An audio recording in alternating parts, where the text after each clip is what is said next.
I promise you. You're going to find this even more crazy.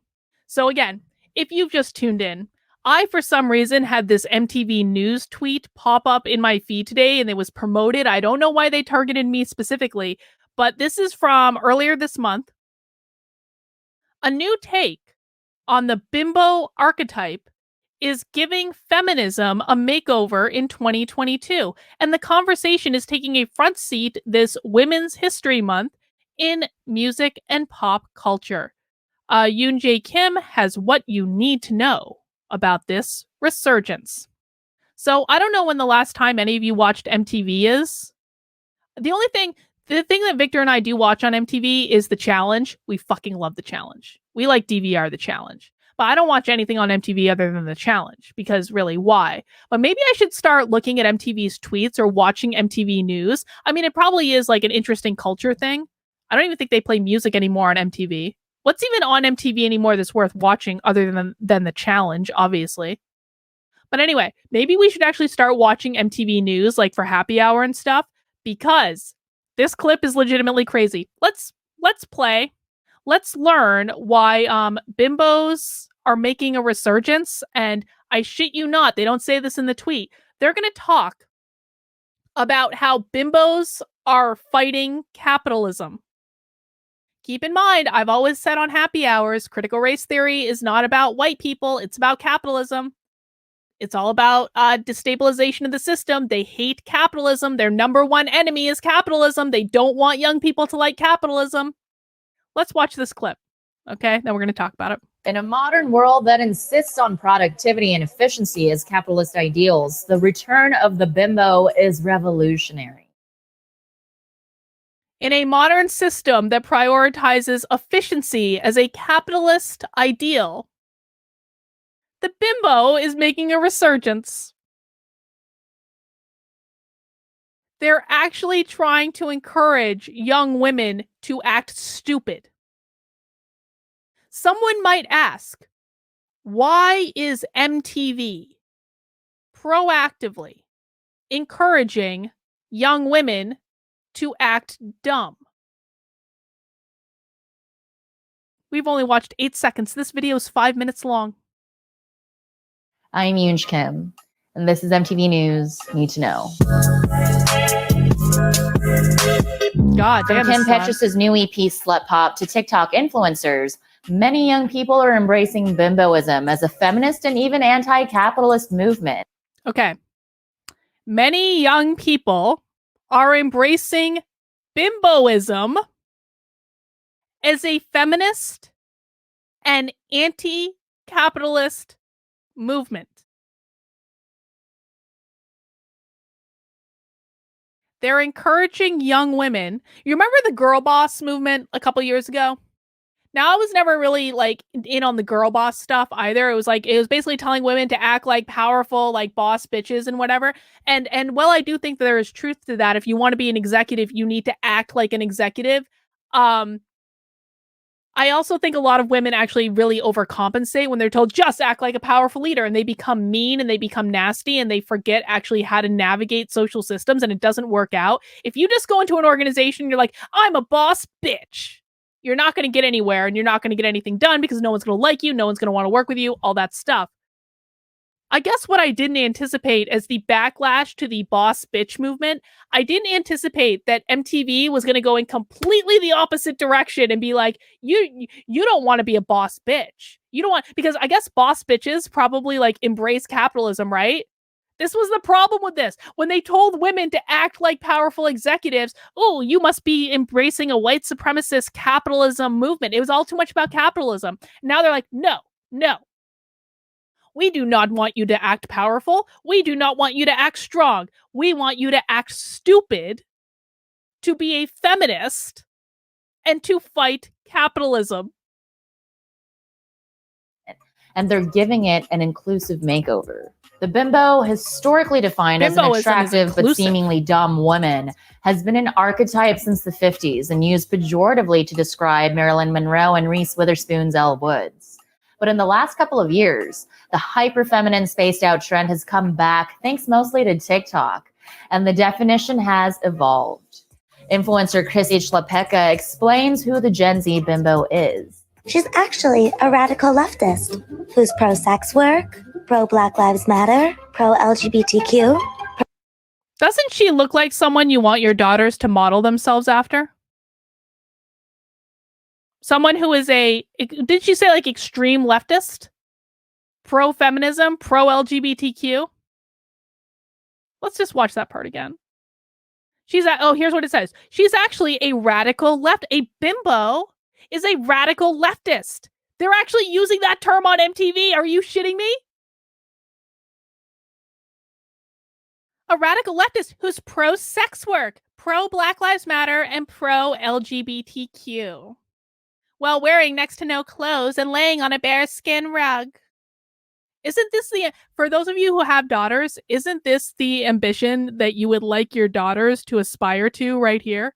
Isn't that what you want for them? What does it say? Capitalism. Look what it says. Capitalism is the root of all evil. That's what she's writing in her book. What did I say? Critical theories, not about race, it's about capitalism. What did I say? Leftist who's pro-sex work, pro-Black Lives Matter, pro-LGBTQ, pro-choice, and will always be there for her girls, gays, and theys.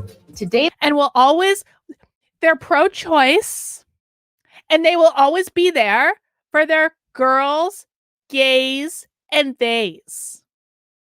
Girls, gays, and theys. Bimboism is also a diversion from choice feminism, which is about the individual and more in line with community-based feminism where we're uplifting one another. Oh, look at that. Bimboism rejects individualism. What else rejects individualism? What other things do we watch on this channel that reject individual? She just said that this new form of bimboism, it's not about the individual. We don't like that. We would rather embrace the collective and lift each other up because it's about the collective. Because we don't like capitalism. We like the collective. What might they be pushing? I'm going to say communism. Do you know what else is anti-individualism? Critical race theory. All the critical theories, exactly. All the critical theories. Actually, they say in the documents that outline what a white supremacist culture is that were written in like 2007 that are still used like all over the place, they actually identify rugged individualism as a characteristic of white supremacy. It's not just about skinny white blondes in pink lipstick anymore. Bimbo TikTok includes people of all different shapes, gender identities, and races. And you don't even need to be a woman to be a bimbo. Bimbo is intersectional. They've already used the word intersectional in this video. You don't even need to be able to define a woman to be a bimbo. In fact, you don't even need to be able to define a woman to be a Supreme Court nominee. What a time to be alive. Message is to do whatever it takes to love yourself and others, whether it's wearing a ton of makeup, going to therapy, or ending a toxic relationship. It's just a movement based on love. We want to end capitalism because really, it's about loving yourself. Ending capitalism and rejecting individualism. Really, it's about loving yourself at the end of the day. That's literally what this video is saying. And over the past few decades, this surge in girl boss feminism empowered and encouraged women to rightfully take on roles once stereotypically held by men. But now we're seeing a reconsideration of girl bossification as many young people are rethinking their roles in capitalism. Told ya. Many young women are rethinking whether or not they want to support capitalism. And so we can't do the girl boss thing anymore because to be a boss is to be a white supremacist. To be a boss is to embrace individualism, and individualism goes against bimboism. And we want to reject capitalism and embrace the collective. So we can't be bosses anymore. We have to be bimbos now. I cannot believe that we are living in a reality in which a couple of years ago, not too long ago, one of the best sellers on the New York Times bestseller list was called like Girl Boss or something like that. It was about being a girl boss. This is not too long ago. And we've gone from encouraging young women to be bosses to now we're encouraging them to be bimbos. And I understand, man, I like Legally Blonde as much as the next person. I did. I've probably seen that movie more times than I probably should have seen that movie. Just because like on TBS all the time and it replays all day. And, you want to have something on in the background. But that doesn't mean you aspire to be a fucking stupid woman. Are you kidding me? AD, MTV has been trashed since 2010. I'm going to start watching MTV. I'm going to start watching MTV News. I'm serious. After this, I want to see what else they're saying. And Gen Z bimbos are rejecting preconceived notions that they need to be a productive member of society with high worker value. Gen Z bimbo. I know I'm just repeating what she's saying just because I'm continually flabbergasted. Gen Z bimbos are rejecting the notion that you need to be a productive member of society and have high worker value. They're literally telling young women that they should not aspire to have value in the workplace. Arielle Richards wrote in Vice that for many feminists whose coming of age was centered around girl bossification, bimboism represents a shift towards finding empowerment by simply refusing to participate. Online bimbos say that if not being ambitious equals being dumb, then it. That's what they are. If not being a girl boss means that I'm perceived as dumb, well, I don't really care. Actual feminists are rolling over in their grave. I'm sorry. This is ridiculous. So many of us have stories about being put in appearance-based boxes. And now you're encouraging it. You're literally encouraging them to put women in appearance-based boxes. That is part of what a bimbo is. A bimbo is literally in an appearance-based box. That's what it is. You are literally encouraging people to put women in appearance-based boxes. And my big break as a journalist was hosting a documentary series for Playboy focusing on drug trafficking.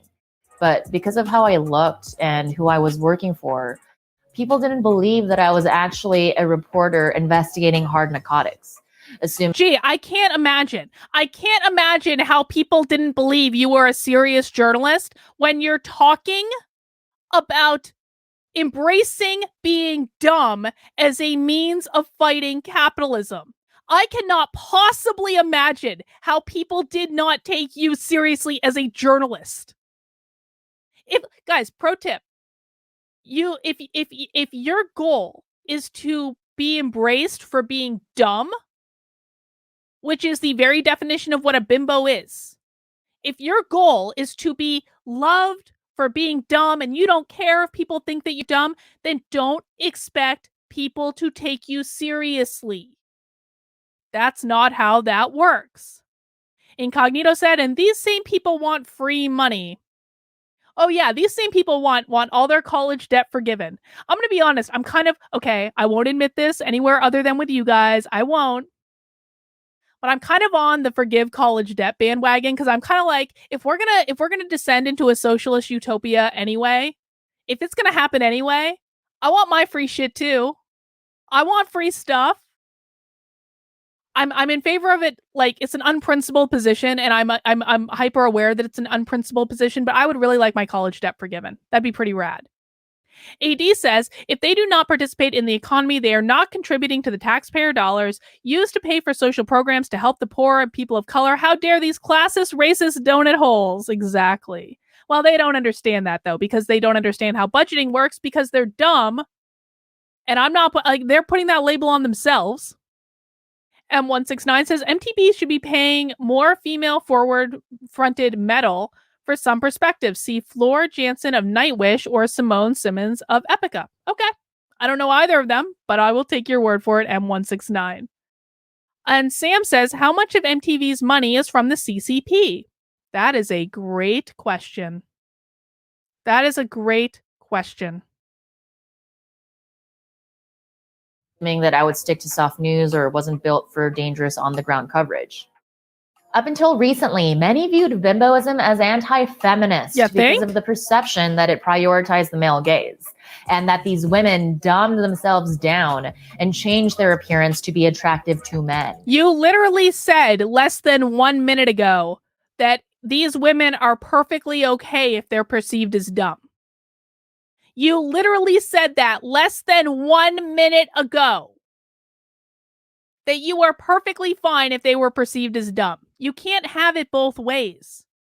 Either you want to be perceived as dumb or you want to be perceived as serious. I'm not sure what any of this has to do with fighting capitalism, but if you are proactively trying to be perceived as dumb, then don't be upset when you're perceived as dumb.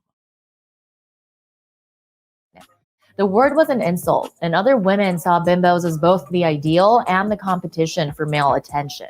And yet, as much as famous bimbos were propped up for their looks, there was a misogynistic cultural obsession with tearing them down.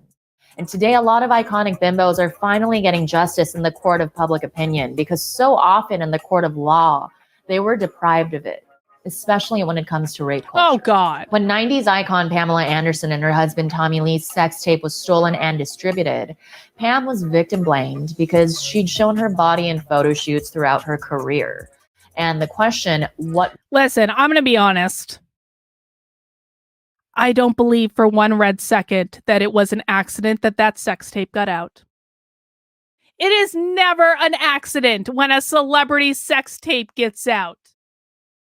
It is never. They proactively release those fucking tapes to help their careers. Does anyone actually believe that it was an accident that Pamela Anderson and Tommy Lee's sex tape got out? I don't. Come on. All right, I want to go to the poll in the chat. 88% of you did not believe that our illustrious Supreme Court nominee actually cried. There were fake tears. Again, at a Supreme Court nomination hearing. That's pretty overwhelming. I'm going to have to go with the poll on that one. Yeah, I don't believe for one red second that any celebrity sex tape is always deliberately leaked. Every single one. Was she wearing is a chilling reminder of how many women's assaults and violations have been downplayed because of their appearance. And the pervasive idea that a woman could be, quote, asking for it when it comes to sexual assault. That is not actually the same thing as filming a sex tape and then covertly releasing that sex tape to the public in order to get attention. This is shit like this. Okay, I just got really mad. I didn't watch this whole video through when I found it earlier. I just watched the first part. So I'm seeing all this stuff for the first time. It infuriates me. When people equate something like filming a sex tape, which is something they all consented to.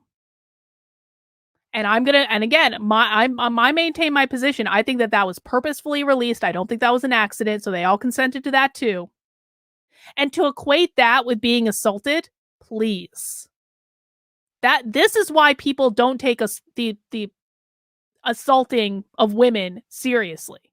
This right here stems from the perception that attractive women are just objects. Today, you're literally marketing yourself as an object. You are literally proactively marketing yourself as an object. Hey, pop culture is beginning to see women as multifaceted human beings. Yes. Yes. You know what screams to me multifaceted human being? You know what absolutely screams multifaceted human being? Wearing a fucking S&M mask at an award show.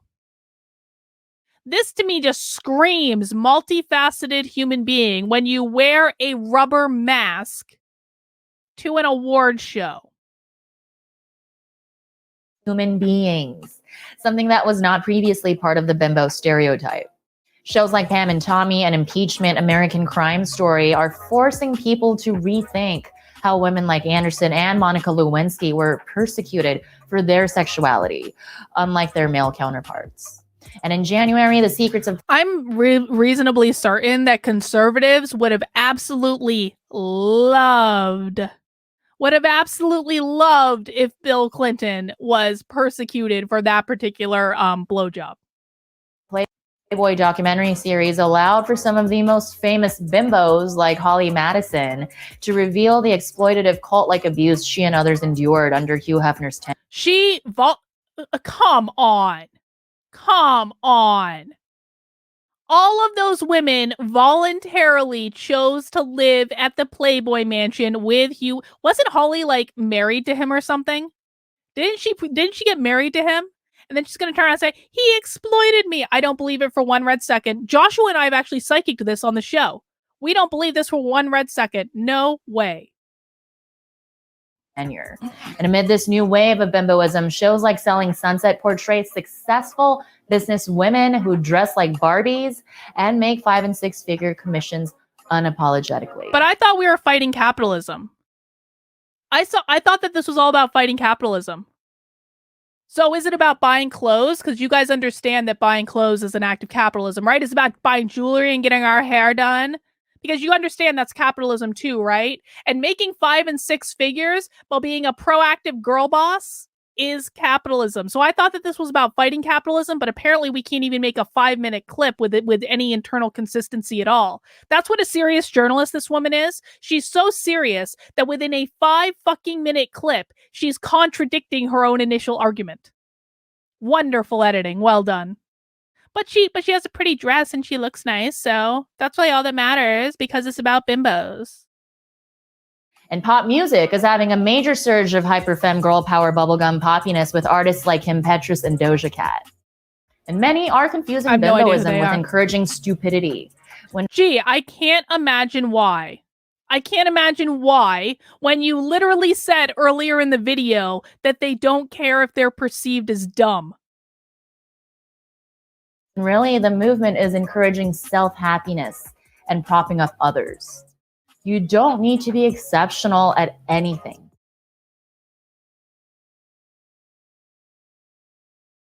You can be exceptional about nothing and still be happy. You don't need to be special. You don't need to stand out. All you need is a pretty dress and some lipstick, and you can be completely unexceptional and still be happy. Because this is a movement about self-love, but not individualism. It's about the collective. If we love ourselves more, we will lift up the collective. None of what I said just made sense. But that's literally what this fucking video is saying. You don't need to be exceptional at anything. You just need to be yourself. I'm Yunj Kim, and that's what you need to know. Well, does everyone feel smarter for having watched that video? Does everyone feel that their lives were made better for having explored that journey into bimboism? Does everyone feel good about that? Does everyone feel good about the future of feminism in this country, which is about acting stupid and apparently fighting capitalism, but not really because you're still buying dresses and makeup and does everyone feel good about the future of humanity? How many people did I just blackpill in the chat? We're going to be watching a lot more MTV news. I'll tell you what. We're going to say that the fact that this showed up in my feed is an act of God. It was a gift. It was the universe telling us, you need to pay attention to what's going on MTV because it's even crazier than this critical race theory bullshit that you were talking about. Yes, I feel good about the future of cringe. You know, some people say that like we're getting over the wokeism hump. Like we've ascended the mountain of wokeism and now people are starting to understand and they're learning and the woke stuff is just going to go away. No. The woke stuff is not going to go away. The woke stuff is only going to get worse. That video is proof of that. MTV is a driving force in our culture, whether we like it or not. They're showing us what we've got coming. I'm not sure we're ready for it, but okay. It's what we have. We can't leave this earth anytime soon. Guys, if you are scared for the future of humanity, do as Alexandra tells you and mount that like button for us. that is all I have for the show today. Again, I will be live tomorrow at 5 p.m. on my second channel, not on my main channel. I will still be live on Odyssey. I will still be live on Rockfin. I will still be live on Rumble. I will still be live on Getter. I will not be live on my main channel on YouTube because I will be live on my second channel on YouTube. If you are having trouble finding my second channel, what I want you to do right now is go to the community tab in my YouTube. There should be an announcement. It has this image of this video saying we're going live at 5 tomorrow for happy hour, and it has a link right over to Actively Unwoke. It's youtube.com/Actively Unwoke. You're not going to want to miss this one, guys. If you have never attended a happy hour before, I promise you, Fat Studies, this is going to be a good one. It's going to be a great happy hour. If you enjoyed the stream today, I hope you will consider subscribing to my channel. I hope that you will consider turning on notifications. I hope that you will mount that like button for me. And I really hope that you will join me in my locals community, because my locals is the best place on the internet. We don't do any of this bimbo bullshit. We don't do any of that. We commiserate when we see nonsense like that. We complain about it. We support each other through these insane times. It is the most sane place on the entire interwebs. You can become a member for $5 a month. You can do it for $45 a year just for right now, just for 2 more days, and then it's going back up to $50 a year on Sunday. You can also make a one-time gift if you want to support the work I do. And when you join my locals, you're going to get access to 2 community Zoom calls every single week on Mondays and Wednesdays. You're going to get access to Bitchcraft on the second Saturday of every month. You're going to get access to our book club on Saturdays. We do these basically on a monthly basis. We read a book. Sometimes I bring the author in. Sometimes we just have a discussion. We're having our next book club on Saturday. You still have time to read the book. You're also going to get access to the writers group in my community, my supporter Discord. The writers group is actually going on right now. You could actually head over to kb.locals.com/support right now. Sign up. Go to the top. Go look for this picture at the top of my locals. In the comments, there's a link to join the Discord. You're going to want to join the Discord in order to join the writers group that's going on right now. If you have other creative stuff you want to do, you can talk about that as well. But I'm really looking forward to being a part of that group, and I'm looking forward to interacting with them. And that's all I have for right now, guys. I will be back tomorrow at 5 p.m. on my second channel. Take care. Have a great rest of your day, and we'll see you soon.